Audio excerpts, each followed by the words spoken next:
क्या सुबह उठते ही आपके जॉइंट्स जाम हो जाते हैं या चलने पर जॉइंट्स में पेन और स्टिफनेस होता है? हर जॉइंट पे नॉर्मल नहीं होता। कभी कभी ये अर्थराइटिस के साइन भी हो सकते हैं। तो आज मैं आपको अर्थराइटिस सिंपल लैंग्वेज में समझाता हूँ। अर्थराइटिस का मतलब होता है जॉइंट इन्फ्लामेशन, यानी जॉइंट्स में सूजन और डैमेज।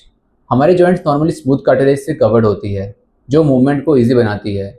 जॉइंट्स के अंदर एक लुब्रिकेटिंग फ्लूइड होता है जो फ्रिक्शन कम करता है। लेकिन जब कार्टिलेज डैमेज होने लगते हैं तो ये जॉइंट्स में इन्फ्लामेशन होता है। तब स्वेलिंग, पेन और स्टिफनेस स्टार्ट हो सकता है। अब सबसे कॉमन टाइप समझते हैं। सबसे पहले है ऑस्टियोआर्थराइटिस। ये मोस्टली एजेड पर्सन में होता है और वेयर एंड टियर की वजह से होता है। इसमें कार्टिलेज धीरे धीरे घिस जाता है। कॉमनली नीज, हिप और स्पाइन अफेक्ट होता है। पेन यूजुअली मूवमेंट के साथ बढ़ जाता है और रेस्ट के साथ इम्प्रूव होता है। दूसरा इंपॉर्टेंट टाइप है रोमेटॉइड अर्थराइटिस।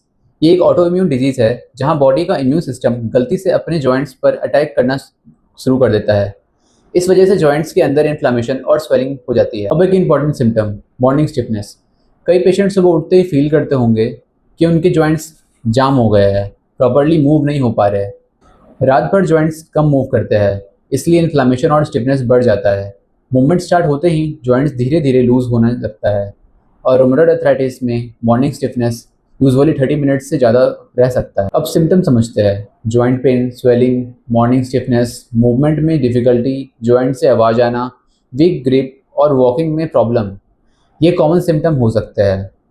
प्रॉब्लम्स ये है कि लोग ईयर्स तक सिम्टम्स इग्नोर करते रहते हैं और धीरे धीरे जॉइंट्स परमानेंटली डैमेज होने लगती है। अब एक इम्पॉर्टेंट बात, हर जॉइंट पेन को इग्नोर नहीं करना चाहिए। अगर स्वेलिंग हो, रेडनेस हो, फीवर हो, सुबह स्टिफनेस 30 मिनट से ज़्यादा रहे या डेली एक्टिविटीज़ अफेक्ट होने लगे तो प्रॉपर इवैल्यूएशन ज़रूरी है। अब प्रिवेंशन और केयर।